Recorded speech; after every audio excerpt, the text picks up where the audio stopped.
अस्सलाम वालेकुम। Beijing studio से अब तक की खबरों के साथ मैं हूं रिजवान अब्बासी। सबसे पहले अहम खबरों का खुलासा। चाइना मीडिया ग्रुप की जानिब से पाकिस्तानी वजीर आज़म का खुसूसी इंटरव्यू। पैसिफिक आइलैंड्स फोरम का इख्तिताम। चीन की जानिब से बहरुल काहिल के जजीरों के ममालिक की खुशहाली और तरक्की में मदद का अहद। अरब इस्लामी रहनुमाओं के खुसूसी मुश्तरका सरबराही इजलास में मसला फ़लस्तीन पर करारदाद की मंजूरी। और अब खबरें तफसील के साथ। पाकिस्तानी वज़ीर आज़म अनवारुल हक काकड़ ने बीजिंग में तीसरे बेल्ट एंड रोड फोरम बराए बैनुल-अक़वामी ताउन में शिरकत के दौरान चाइना मीडिया ग्रुप को एक खुसूसी इंटरव्यू दिया।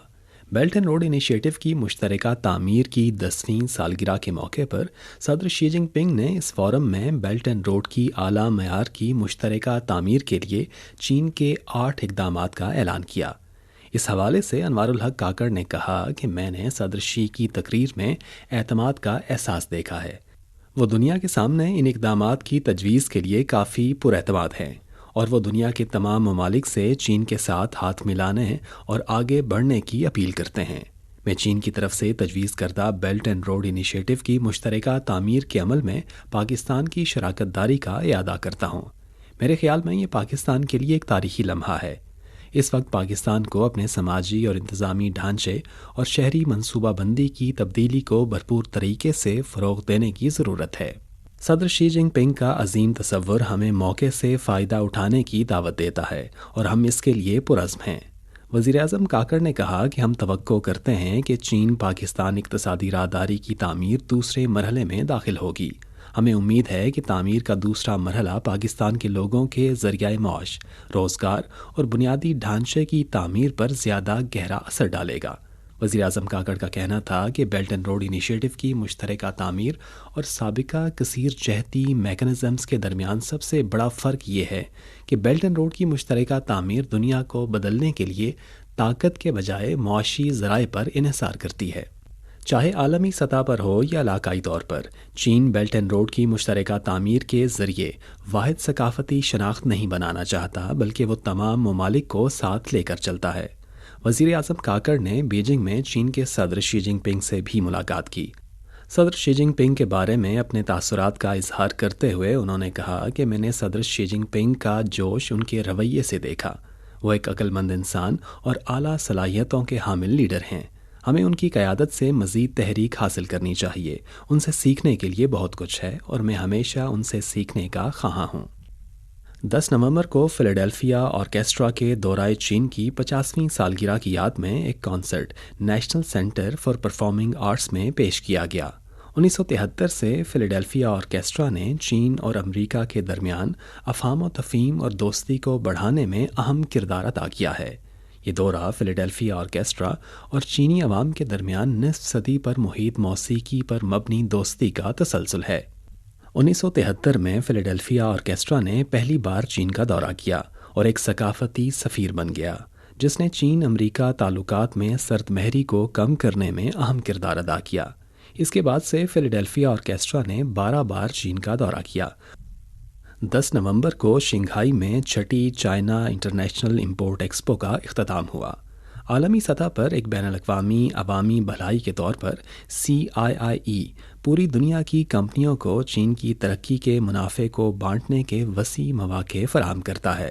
मुतादद ममालिक के अफराद का कहना है कि हम चीन की इक़्तिसादी तरक्की पर पुरएतमाद हैं और चीन की तरक्की की सलाहियत पर यकीन रखते हैं। गाओ डेवा मिशेलन चाइना R&D सेंटर के जनरल मैनेजर हैं। उनका कहना है कि मिशेलन को चीन में आए 34 साल हो चुके हैं। हमने 3 फैक्ट्रियों के साथ चीन में एक हेडक्वार्टर कायम किया है और हमारे 6000 से ज़ायद मुलाजमीन हैं। हमने एक रिसर्च एंड डेवलपमेंट सेंटर भी कायम किया है। हम चीन की मईशत के मुस्तकबिल पर भरोसा रखते हैं। रिकार्डो सकीलो ब्राज़ील की कैपिटल मार्केट रिसर्च इंस्टीट्यूट के सरबराह हैं। उनका कहना है कि चीन एक बहुत अहम मुल्क है। हम चीन पर कई हवालों से इन्हिसार करते हैं, ख़ास तौर पर चीन के साथ तिजारत में। हमारी दरामदात का 23% चीन से आता है और बरामदात का 26% चीन को बरामद किया जाता है। हम सोयाबीन, खाम तेल और लोहा चीन को बरामद करते हैं। चीन दरामद और बरामद दोनों लिहाज से हमारा अहम तिजारती पार्टनर है। 11 نومبر کو 52ویں پیسیفک آئی لینڈز فورم کا اختتام کوک جزائر کے دارالحکومت اووا رووا میں ہوا۔ 600 سے زائد شرکاء نے 5 روزہ فورم میں متعدد موضوعات پر تبادلہ خیال کیا۔ اس سال کے فورم کا تھیم تھا ہماری آوازیں، ہمارا انتخاب، ہمارا پیسیفک روڈ۔ فورم میں آب و ہوا، سمندری ماحول، پائیدار ترقی اور دیگر مسائل پر مکالمے اور بات چیت کے متعدد دور منعقد ہوئے۔ اس فورم میں Pacific regional climate mobility frame work کی منظوری دی گئی، جو حکومتوں کو موسمیاتی مسائل کے حوالے سے منصوبہ بندی اور انتظام کرنے کے لیے عملی رہنمائی فراہم کرتا ہے۔ بحر الکاہل کے جزیروں کے ممالک کے لیے چینی حکومت کے خصوصی ایلچی چھین بو نے کہا کہ چین بحر الکاہل کے جزیروں کے ممالک کی خوشحالی اور ترقی میں مدد کے لیے مؤثر اقدامات کرے گا اور موسمیاتی تبدیلی اور دیگر مسائل کا مؤثر جواب دے گا، اور ان ممالک کی ضروریات کی بنیاد پر تعاون کا پلیٹ فارم قائم کرے گا۔ فورم میں جاپان کی جانب سے جوہری آلودہ پانی کے سمندر میں اخراج کا معاملہ بھی اہم موضوعات میں سے ایک تھا۔ کوک آئی لینڈ کے وزیر اعظم مارک براؤن، جو پیسیفک آئی لینڈز فورم کے حالیہ چیئرمین بھی ہیں، انہوں نے کہا کہ فورم میں شریک رہنماؤں نے جاپان کی جانب سے جوہری آلودہ پانی کے اخراج سے بحر الکاہل کو لاحق ممکنہ خطرات کے بارے میں اپنے سخت خدشات کا اظہار کیا ہے۔ 11 نومبر کو فلسطین اور اسرائیل کے درمیان بڑے پیمانے پر تنازع کا نیا دور 36ویں دن میں داخل ہو گیا، جس میں دونوں اطراف سے 12,400 سے زائد افراد ہلاک ہوئے۔ ان میں سے 11,000 سے زیادہ فلسطینی ہلاک ہوئے، جبکہ اسرائیل نے مرنے والوں کی تعداد تقریباً 1200 سے بڑھا کر 1400 تک پہنچنے کا دعویٰ کیا۔ اس دوران غزہ کی پٹی میں انسانی بحران بدستور سنگین ہوتا رہا۔ اقوام متحدہ کے رابطہ دفتر برائے انسانی امور اور عالمی ادارہ صحت سمیت کئی بین الاقوامی تنظیموں نے کہا کہ ہسپتالوں پر حملے کیے گئے ہیں اور عوامی سہولیات نہ ہونے کے برابر ہیں، جس سے غزہ مزید غیر محفوظ ہو گیا ہے۔ فلسطین اسرائیل تنازع کی شدت میں اضافے سے غزہ کی پٹی میں انسانی بحران سنگین نوعیت اختیار کر رہا ہے۔ ورلڈ ہیلتھ آرگنائزیشن کے ڈائریکٹر جنرل ٹیڈروس ایزانوم نے 10 نومبر کو کہا کہ غزہ کی پٹی میں اوسطاً ہر 10 منٹ میں ایک بچہ ہلاک ہو رہا ہے۔ غزہ کی پٹی کے سب سے بڑے طبی ادارے شفا ہاسپٹل کے ڈائریکٹر نے 11 تاریخ کو بتایا کہ ہسپتال میں بجلی، انٹرنیٹ، پانی اور طبی سامان ختم ہو چکا ہے۔ بتایا جاتا ہے کہ ہسپتال میں 38 بچے بجلی کی بندش اور آکسیجن کی کمی کے باعث ہلاک ہوئے ہیں۔ ادھر اسرائیلی فوج کے ترجمان نے 11 تاریخ کی شام شفا ہسپتال کے محاصرے کی خبر کی تردید کی اور کہا کہ اس نے 12 تاریخ کو شفا ہسپتال میں بچوں کی منتقلی میں مدد کرنے کا پلان بنایا ہے۔ فلسطینی صدر محمود عباس نے 11 تاریخ کو منعقدہ عرب اسلامی رہنماؤں کے خصوصی مشترکہ سربراہی اجلاس میں کہا کہ فلسطینیوں کو نسل کشی کی جنگ کا سامنا ہے۔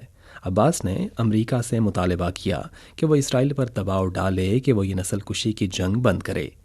10 نومبر کو جنیوا میں اقوام متحدہ کے دفتر میں 70 ممالک اور خطوں کے نمائندوں نے ایک مشترکہ بیان جاری کیا، جس میں عالمی برادری سے مطالبہ کیا گیا کہ وہ بین الاقوامی قانون کے تحت اپنی ذمہ داریوں کو پورا کرے اور غزہ کی پٹی میں پرتشدد تنازعات کے خاتمے کے لیے فوری اقدامات کرے۔ 11 تاریخ کی شام کو سعودی وزارت خارجہ نے مسئلہ فلسطین پر عرب اور دیگر اسلامی رہنماؤں کے خصوصی مشترکہ سربراہی اجلاس کی منظور کردہ قرارداد جاری کی۔ قرارداد میں غزہ کی پٹی، مغربی کنارے اور دیگر مقامات پر اسرائیل کے حملوں کی مذمت کی گئی۔ تمام مقبوضہ علاقوں میں فلسطینی عوام کے آزادی اور خود مختاری کے حق کی حمایت کا اعادہ کیا گیا اور عرب اور دیگر اسلامی ممالک کے دلوں میں مسئلہ فلسطین کی مرکزی حیثیت پر زور دیا گیا۔ قرارداد میں بڑے پیمانے پر جنگی جرائم کے ارتکاب پر اسرائیل کی مذمت کی گئی اور خبردار کیا گیا کہ اسرائیل کی جانب سے غزہ کی پٹی کے خلاف شروع کی گئی کسی بھی انتقامی فوجی کارروائی کے تباہ کن نتائج برآمد ہوں گے۔ قرارداد میں اقوام متحدہ کی سلامتی کونسل سے ایک ٹھوس فیصلہ کرنے کا مطالبہ کیا گیا، جس میں تمام ممالک پر زور دیا گیا کہ وہ اسرائیل کو ہتھیاروں اور گولہ بارود کی فراہمی بند کر دیں۔ یہ قرارداد مصر کی طرف سے غزہ کی پٹی کو فوری، پائیدار اور مناسب امداد فراہم کرنے کی حمایت کرتی ہے۔ قرارداد میں فلسطینی حکومت کو مالی تعاون اور مالی، اقتصادی اور انسانی امداد فراہم کرنے کے لیے ایک خصوصی عرب اور اسلامی مالیاتی نیٹ ورک شروع کرنے کا بھی فیصلہ کیا گیا۔ یہ تھیں اب تک کی اہم خبریں۔ رضوان عباسی کو اجازت دیجیے۔ مزید خبروں کے لیے دیکھیے ہماری ویب سائٹ، پتہ ہے urdu.cri.cn۔